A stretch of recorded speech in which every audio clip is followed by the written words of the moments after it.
اس programme کے اخراجات جو اسمر منسٹریز کے دوست اور پارٹنرز ادا کرتے ہیں۔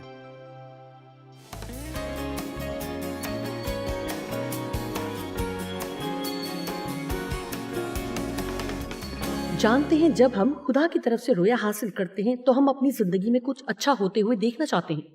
آپ کو خدا کی طرف سے صاف تصویر حاصل ہوتی ہے، آپ تصور کر سکتے ہیں کہ چیزیں کیسی ہوں گی۔ خدا آپ کو یہ بتانے کی زحمت نہیں کرے گا کہ رویا کے پورا ہونے میں کتنا وقت لگے گا۔ وہ آپ کو یہ نہیں بتائے گا کہ سفر کس نوعیت کا ہوگا اور آپ کو کس قدر مخالفت کا سامنا کرنا پڑے گا۔ وہ آپ کو صرف اپنا فیصلہ دکھاتا ہے۔ آمین۔ یہ ایسے ہی ہے کہ آپ 5000 ٹکڑوں والا پزل گیم خرید لائیں اور آپ وہ پزل اس کے ڈبے پر بنی ہوئی تصویر دیکھ کر لیتے ہیں جو آپ کو پسند آتی ہے۔ جب خدا آپ کو خواب دکھاتا ہے تو آپ کو وہ تصویر اچھی لگتی ہے۔ پوری دنیا میں جا کر اور اپنے ہر کام میں انجیل کی منادی کرنا مجھے اچھا لگتا ہے۔ یہ اچھا ہوگا، میں اپنا وزن 50 پاؤنڈ گھٹانا چاہتی ہوں، زبردست۔ میں اپنے بدن کو اچھی شکل ملانا چاہتی ہوں، یہ اچھا لگتا ہے۔ خدا میں چاہتی ہوں کہ اس گھر کی ساری چیزیں اسی طرح سے ترتیب میں ہوں کہ ہر وقت مجھے ٹھیک طور سے پتا ہو کہ کون سی چیز کہاں رکھی ہے۔ جی ہاں، مجھے سب ایسا ہی چاہیے۔ کیا میرے ساتھ ہیں؟ ہاں اے خدا، میرا گیراج صاف ہو جائے اور میرے کپڑوں والی الماریاں ترتیب میں آ جائیں۔ ہاں، مجھے تصویر مل گئی۔ اور پھر جب آپ 5000 ٹکڑوں کے ڈبے کو کھولتے تو آپ کو اندازہ ہوتا ہے کہ کیا ہوا، اور پھر اچانک سے آپ بے ہوش ہونا چاہتے ہیں کہ آپ نے اپنے آپ کو کس چیز میں پھنسا لیا ہے۔ کیا آپ نے کبھی اس طرح سے سوچا ہے کسی چیز میں آپ نے قدم ڈال لیا اور پھر آپ سوچتے کہ یہ میں نے کیا کر دیا، میں نے خود کو کس مشکل میں ڈال لیا۔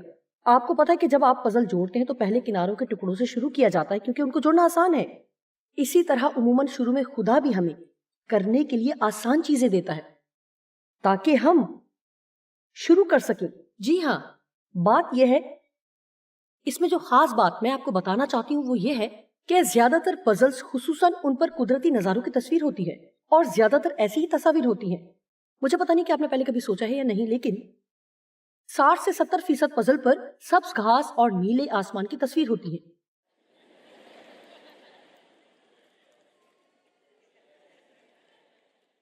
اور میں آپ کو بتا سکتی ہوں کہ آپ میں سے کئی ہیں جو نیلے آسمان کے ٹکڑوں کو جوڑتے جوڑتے تھک چکے ہیں۔ پرجوش ہو جائیں، آج میں کس سے بات کر رہی ہوں؟ میرا مطلب ہے کہ آپ کی حالت اس طرح ہے جیسے کہ ابھی بھی سبز گھاس والے آخری ٹکڑے کی تلاش کر رہے ہیں، لیکن زندگی اسی طرح کی ہے اور کوئی شخص آپ کو نہیں ملا جو آپ کے پاس تبدیلی کا پیغام لے کر آئے۔ اور اگر وہ جھوٹ بھی بول رہے ہیں، اگر وہ کہیں کہ انہوں نے ایسا کیا ہے، تو بھی ایک طریقہ موجود ہے۔ یہ طریقہ ہے جس کے ذریعے سے آپ روزمرہ کی عام زندگی کو انتہائی حد تک خاص ترین بنا سکتے ہیں، اور تب ہی آپ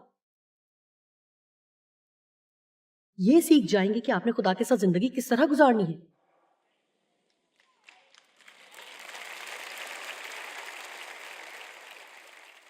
اور یہی آج میرے پیغام کا عنوان ہے، جو کہ اتنا سخت نہیں ہے، لیکن جو کچھ آج میں آپ کو بتانے والی ہوں غالباً ان گہری چیزوں میں سے ایک ہے جو میرے روحانی سفر کے دوران میرے ساتھ پیش آئیں۔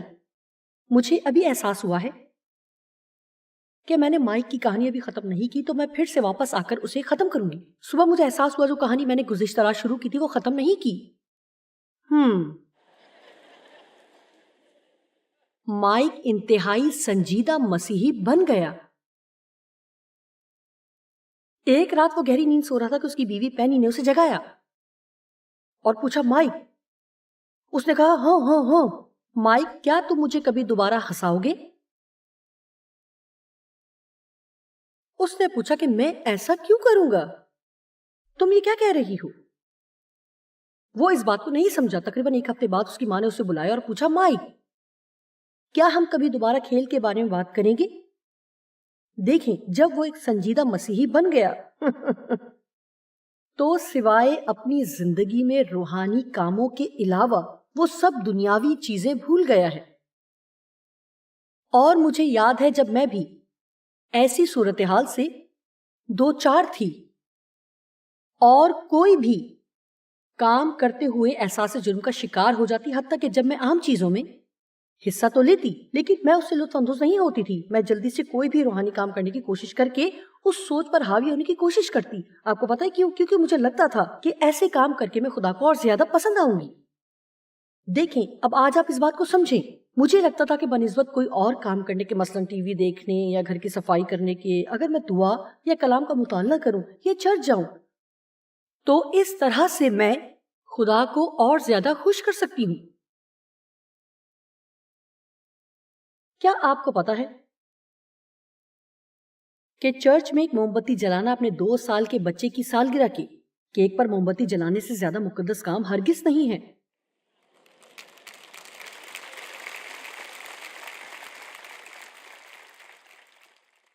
اگر آپ یہ کام خدا کے ساتھ اور اس کے لیے کر رہے ہیں، مجھے نہیں معلوم کہ آپ کیسی زندگی گزار رہے ہیں، لیکن یاد رہے کہ اگر آپ سب کچھ خدا سے الگ ہو کر کرنے کی کوشش کریں گے تو آپ زندگی سے لطف نہیں اٹھا پائیں گے۔ اگر آپ اپنی عام زندگی کے ہر ایک دن میں جوش و جذبہ لانا چاہتے ہیں تو آپ کو کلسیوں 3 باب میں سے سیکھنا ہوگا۔ اس کو صرف پڑھنا ہی نہیں بلکہ اپنی زندگی میں اس کو لاگو بھی کرنا ہے۔ سب کام مسیح کے نام سے اور اس پر بھروسہ رکھ کر کرو، اور سب چیزوں میں اس کو جلال اور تمجید ملے، سب چیزوں میں جو ہم کرتے ہیں۔ مجھے امید ہے کہ میں آج صبح اس تھوڑے سے وقت میں آپ کو یہ بات بتا سکوں کہ جب میں نے مقدس اور دنیاوی کی تقسیم چھوڑ دی تو یہ بات میری زندگی میں کس قدر تبدیلی کا باعث ہوئی، اور مجھے یہ احساس ہوا کہ اگر میں ہر چیز خدا کے ساتھ اور خدا کے لیے کروں تو سب کچھ مقدس بن جاتا ہے۔ یہ بات آپ کو پسند آئے گی اور آپ کے لیے فائدہ مند ہوگی۔ خدا نے موسیٰ سے ہیکل میں ملاقات نہیں کی، وہ اسے جلتی ہوئی جھاڑی میں ملا۔ کیا ایک جھاڑی میں؟ جب خدا جھاڑی میں ظاہر ہوا تو وہ جگہ پاک ہو گئی۔ اس لیے ہم جو بھی کریں اگر ہم وہ خدا کے ساتھ اور خدا کے لیے کرتے ہیں تو وہ پاک ہو جاتا ہے۔ واو! ہر چیز جو کچھ بھی ہم کرتے ہیں۔ مجھے اچھا دکھنا پسند ہے، لہٰذا ورزش کرنے کی ایک وجہ یہ بھی ہے، اور 5 میل پیدل چلتی ہوں کیونکہ میں یہ خدا کے لیے کرتی ہوں۔ خدا نے مجھے 12 سال پہلے کہا کہ اگر تم ابھی سے اپنا خیال رکھنا شروع نہیں کرو گی تو تم اپنی زندگی کے آخری تہائی حصے میں مضبوط نہیں ہوگی، اور میں وہ کام کرنا چاہتی ہوں جو کرنے کے لیے خدا نے مجھے بلایا ہے۔ لہٰذا میں جانتی ہوں کہ عمر کے اس حصے میں اگر میں وہ سب کچھ کرنا چاہتی ہوں تو ضروری ہے کہ میں ورزش بھی کروں اور پیدل بھی چلوں، اس لیے جو کچھ بھی میں کر رہی ہوں وہ خدا کے لیے کر رہی ہوں۔ بس چاہے یہ مشکل کام ہے لیکن میں اس سے لطف اندوز ہوتی ہوں، کیونکہ پیدل چلنے کے دوران میں دعا کرتی ہوں اور خدا سے گفتگو کرتی ہوں۔ ہمیں یہ سمجھنا ہے کہ خدا صرف چرچ بلڈنگ میں ہی ہماری نہیں سنتا، خدا ہر جگہ موجود ہے۔ یہ بات غور سے سنیے، خدا آپ سے صرف ایک خیال کی دوری پر ہے۔ کیا آپ نے بات سنی؟ خدا کبھی بھی آپ سے ایک جملے سے زیادہ فاصلے پر نہیں ہے،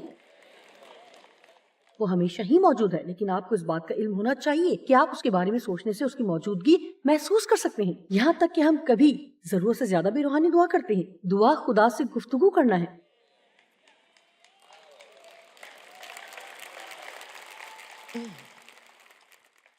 ہمیں بہت ہی مختلف شخص بننے کی ضرورت نہیں ہے کیونکہ ہم دعا کر رہے ہیں۔ نہایت پاک ترین خدائے برتر، خاموش ہو جائیں، خدا ایسے الفاظ سننا نہیں چاہتا۔ جیسے آپ ہیں ویسے ہی اس کے سامنے آئیں۔ خداوند میں پھر سے تیرے حضور آتا ہوں، اور دعا کو اتنا لمبا کرنے کی بھی ضرورت نہیں ہے، نہ ہی بہت زیادہ خوش بیان ہونے کی کوشش کریں۔ دعا کے بارے میں بائبل کہتی ہے کہ بلا ناغہ دعا کرو۔ دراصل ہم ایسا کر سکتے ہیں، ہم اپنے انداز میں پورا دن دعا کر سکتے ہیں۔ اے خداوند تیرا شکر ہو، اے یسوع مجھے تیری ضرورت ہے، اے خدا اس معاملے میں میری مدد کر، اے خداوند تو عظیم ہے، تو محیب ہے۔ کئی سالوں تک گو کہ میں ایک خدا پرست خاتون تھی، لیکن خدا میری روحانی زندگی کا ایک چھوٹا سا حصہ تھا۔ وہ صرف اتوار کے ایک چھوٹے سے ڈبے میں تھا، اور بقیہ سارا ہفتہ میں اپنی زندگی بسر کرتی تھی، اور میں اسے صرف اسی وقت پکارتی تھی جب کوئی مشکل پیش آتی تھی۔ میں اسے اس وقت پکارتی تھی جب کوئی مسئلہ میری سمجھ میں نہیں آتا تھا۔ دیکھیں، میں نے یہ سیکھا کہ مجھے ہمیشہ ہی کچھ سمجھ نہیں آتا۔ میرا مطلب ہے کہ میں ابھی تک سمجھ نہیں پائی۔ آپ کو بالکل بھی اندازہ نہیں ہے کہ اگر خدا میری مدد نہ کرتا تو میں کتنی بڑی مشکل میں پڑ جاتی. آمین. آپ جانتے ہیں کہ لوگ باتیں کرتے ہیں. خیر، گہرائی میں جائیں. جب کوئی بات سمجھ نہ آئے تو اس سے کوئی فرق نہیں پڑتا کہ آپ کتنا گہرا جاتے ہیں، کیونکہ اگر خدا آپ کی مدد نہ کرے تو آپ پھر بھی مردہ ہیں.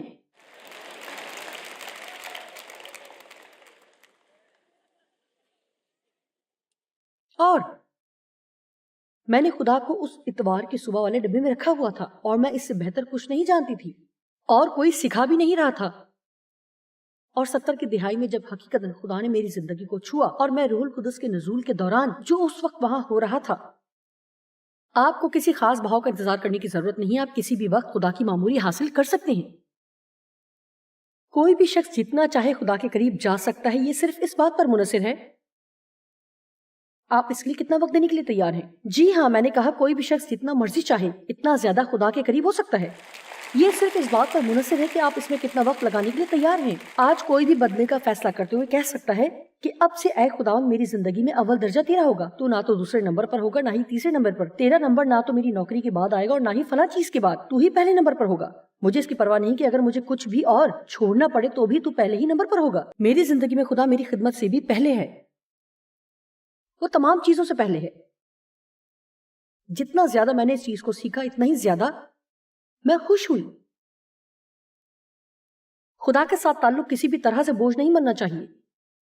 یہ تعلق مزہ اور شادمانی سے بھرپور ہونا چاہیے. میں آپ کو ایک ایسی بات بتانے والی ہوں جو میری خدمت کے 40 سالوں میں میرے ساتھ پیش آئی، اور اگر آپ ابھی زندگی کے اس حصے پر موجود نہیں ہیں تو میری یہ دعا ہے کہ آج جو کچھ بھی میں کہوں یہ آپ کو اس جگہ پر لے آئے. خدا کے ساتھ میرا تعلق اطمینان بخش ہے. میرا مطلب ہے کہ میں خداوند کے ساتھ بآسانی بات کر سکتی ہوں. مجھے لگتا ہے کہ مجھے دکھاوا کرنے کی ضرورت نہیں، اور میں یہ بھی محسوس نہیں کرتی کہ مجھے اپنے آپ کو دوسروں سے بہتر دکھانے کی ضرورت ہے یا دوسروں کو متاثر کرنے کی ضرورت ہے. خدا نے مجھے سکھایا، جوائس، جب میں نے تمہیں لیا تو میں جانتا تھا ایسا کچھ بھی نہیں جو تم میرے لیے کرو گی تو وہ حیران کن ہوگا، کیونکہ جو بھی غلط کام تم کرو گی انہیں تمہیں کرنے سے پہلے ہی میں جانتا تھا. میں ہر اس لفظ کو بھی جانتا ہوں جو تمہاری زبان پر ہے اور جو تم نے ابھی تک زبان سے ادا بھی نہیں کیے، اور میں ہر ایک اس خیال سے بھی واقف ہوں جو تم نے ابھی تک اپنے ذہن سے نہیں نکالا، لیکن میں پھر بھی تم سے پیار کرتا ہوں. آمین. کچھ وقت پہلے میں اپنی زندگی میں تبدیلی لانا چاہ رہی تھی، اور مجھے ایسا لگا کہ خدا کہہ رہا ہے کہ تم جیسی بھی ہو مجھے پسند ہو. اس کے بعد آپ سمجھ نہیں پاتے کہ کیا کریں. یہاں ایک شخص کو یہ پسند نہیں آیا.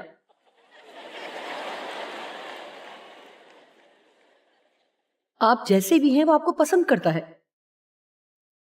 میں نے یہ نہیں کہا کہ جو بھی ہم کرتے ہیں وہ ہمارے ہر غلط کام کو پسند کرتا ہے، لیکن وہ آپ سے پیار کرتا ہے. اب آپ نے اپنے کاموں میں فرق کرنا ہے. میں خدا کی بیٹی ہوں، لیکن میں ہمیشہ ہی سارے کام درست نہیں کرتی. لیکن میرے پاس آپ کے لیے خوشخبری ہے، میں وہاں پر نہیں ہوں جہاں مجھے ہونا چاہیے، لیکن خدا کا شکر ہے کہ میں وہاں بھی نہیں جہاں میں ہوا کرتی تھی. زبردست. میں اپنی ترقی کی خوشی مناؤں گی، کیونکہ جب آپ خوشی مناتے ہیں تو ابلیس پریشان ہوتا ہے. آپ جانتے ہیں یا نہیں، لیکن خدا کو خوشی منانا پسند ہے. اگر آپ پرانے عہد نامے کو پڑھیں تو ان کو خوشی منانے کا حکم دیا گیا تھا. ان کے لیے کوئی گنجائش نہیں تھی. ان کی تقریبات لمبی ہوتی تھی، 1 ہفتہ لمبی، کئی دن تک، اور وہ خوشی مناتے رہتے تھے. مجھے مصرف بیٹے کی کہانی بہت پسند ہے. اس کہانی میں بڑے بیٹے کے بارے میں بھی اتنا ہی ہے جتنا کہ چھوٹے بیٹے کے بارے میں. بڑا بھائی ایک مذہبی آدمی تھا. اس کو یہ معلوم نہیں تھا کہ زندگی سے کیسے لطف اٹھانا ہے. جب چھوٹا بیٹا واپس آیا تو باپ بہت ہی پرجوش اور خوشی سے بھرپور تھا کہ پہلی چیز جو وہ کرنا چاہتا تھا وہ تھی ایک پر رونق تقریب. میں جو ابھی کہنے والی ہوں اسے غور سے سنیں. بڑے بھائی نے اس تقریب میں جانے سے انکار کر دیا. وہ باہر ہی رہا اور اس کا رویہ برا تھا. جانتے ہیں کیا ہوا؟ وہ خدا کو جشن منانے سے نہ روک سکا. اور یہاں ایک بات جو میں بتانا چاہتی ہوں، آپ جان لیں کہ خدا کا جشن ہر وقت جاری رہتا ہے، اور چاہے آپ اس میں شریک نہ بھی ہونا چاہیں پھر بھی جشن ہو رہا ہوتا ہے. اور میں نے یہ فیصلہ کیا کہ میں اس جشن میں جاؤں گی. میں جشن میں جا رہی ہوں. میں اپنی زندگی سے لطف اٹھاؤں گی، میں اپنے آپ میں مزہ کروں گی، میں اپنے خاوند کے ساتھ لطف اٹھاؤں گی، میں اپنے بچوں کے ساتھ لطف اٹھاؤں گی۔ یسوع آیا کہ ہم زندگی پائیں، اسے لطف اٹھائیں اور کثرت سے اسے حاصل کریں اور مکمل طور پر اس سے معمور ہو، ایسا کہ وہ باہر بہنے لگے۔ اگر آپ ابلیس کو پریشان کرنا چاہتے ہیں تو خوشی کا اظہار کریں،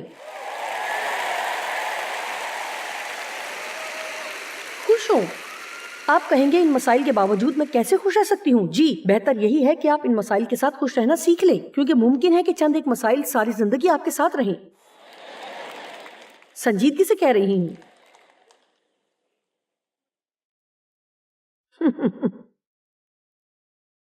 او، ہم بہت ہی عجیب سے مذہبی ہیں۔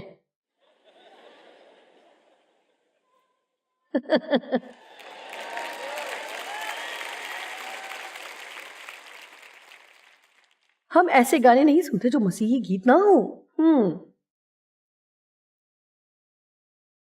یہاں پر میں آپ کو کسی مشکل میں نہیں ڈالنا چاہتی، لیکن واضح رہے کہ میں کسی بھی طرح اور کسی بھی صورت میں تجویز نہیں کر رہی کہ ہم ایسی چیزوں میں حصہ لینے کا سوچے بھی جو صحیح یا درست نہیں ہے، لیکن ضروری نہیں ہے کہ جو کچھ بھی ہم کریں اس کے اوپر نام نہاد مسیحی عنوان لکھا ہوا نظر آئے۔ جی ہاں، یہ اچھی بات ہے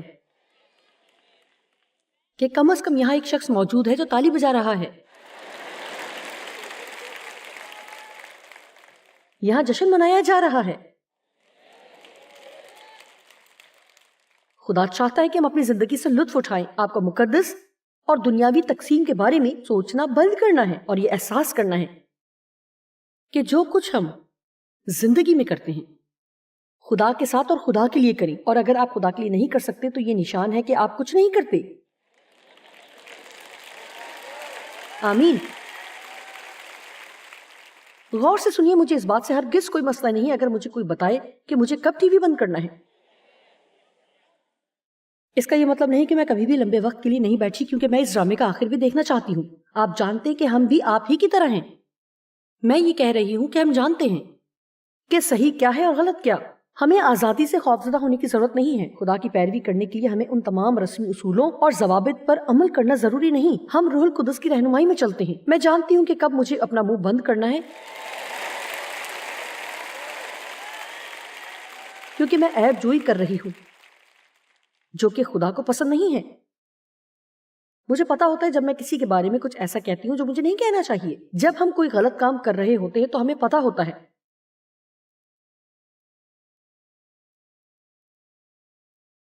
میں اپنے پاس لکھی ہوئی چند ایک چیزیں آپ کو بتاتی ہوں۔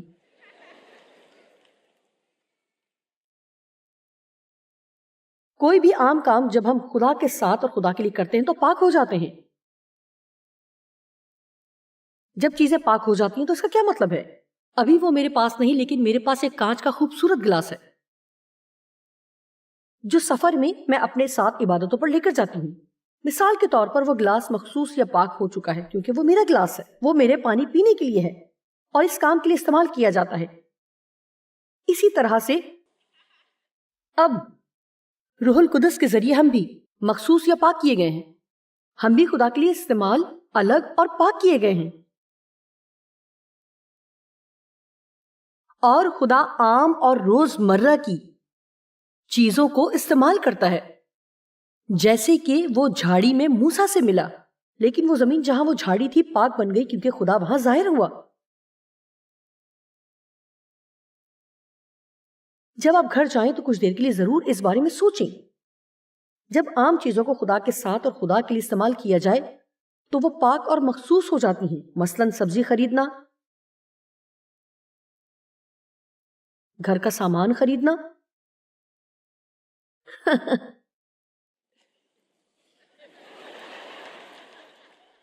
گھر کی صفائی کرنا، ورزش کرنا، واقعی رش میں گاڑی چلانا، پرانی نوکری پر دوبارہ جانا، نیلے آسمان والے پزل کا ایک اور ٹکڑا ڈھونڈنا، سبز گھاس والے پزل کا ایک ٹکڑا ایک اور ٹکڑا ڈھونڈنا، کسی اور ہوٹل میں رکنا، لوگوں کے کسی دوسرے گروہ میں منادی کرنے کے لیے ایک اور پیغام کی تیاری کرنا۔ دیکھیں، اس سے فرق نہیں پڑتا چاہے کچھ بھی ہو۔ آپ میں سے کوئی بھی اگر کسی چیز کے لیے وفادار ہے تو زندگی میں ایسے اوقات بھی آتے ہیں جب آپ اپنے ہاتھ سے اپنے بالوں کو زور سے کھینچتے ہیں اور چلاتے ہیں کہ میں یہ کام ایک اور دفعہ نہیں کر سکتی، اور پھر آپ تھوڑا سا مڑتے ہیں اور خدا سے کہتے ہیں اے خدا میں یہ تیرے ساتھ اور تیرے لیے کروں گی۔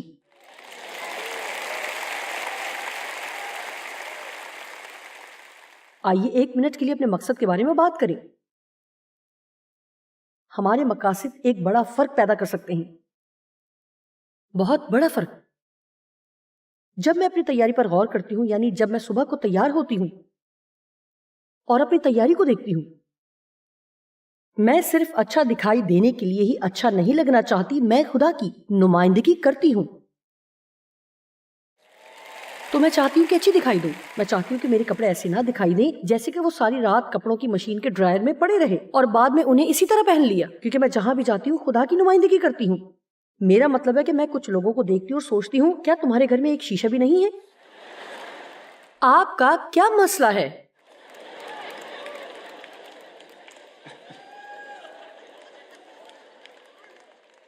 ہمیں اپنا بہترین خدا کو دینا ہے، کیونکہ اس زمین پر ہم اس کے نمائندے ہیں، اور حتیٰ کہ ایسی چیزیں بھی اگر ہم خدا کے ساتھ اور خدا کے لیے کرتے ہیں تو اس سے بھی بہت فرق پڑتا ہے۔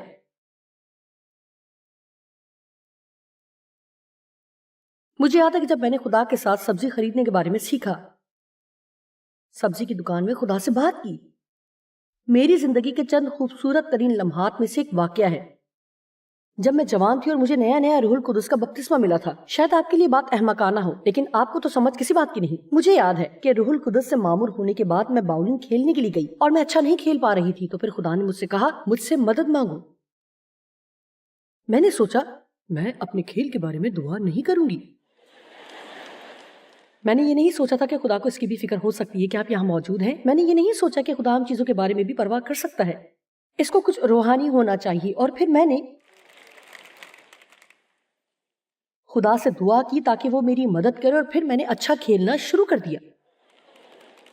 مجھے ایک اور وقت یاد ہے جب میں اپنے بال ٹھیک کر رہی تھی، تو ایک چھوٹا سا بال تھا جو اپنی جگہ پر ٹھیک نہیں ہو رہا تھا، اور میں بہت ہی غصے میں تھی اور میں تیار تھی کہ اپنے بالوں والے برش سے اپنے سر کو پیٹ دوں۔ پہلے میں اسی طرح اپنے معاملات حل کیا کرتی تھی۔ پھر خدا نے میرے دل میں ایک بات ڈالی، اپنے بال بنانے کے لیے مجھ سے مدد مانگو۔ واو، مجھے اپنے بال بنانے کے لیے دعا کرنی ہے؟ اے خدا میری سن، مہربانی سے مجھے مجبور نہ کریں کہ نیچے آ کر ایک ایک سے کہوں۔ اب سنیں کہ خدا آپ کی ہر ایک چیز کے بارے میں فکر کرتا ہے جو آپ کرتے ہیں۔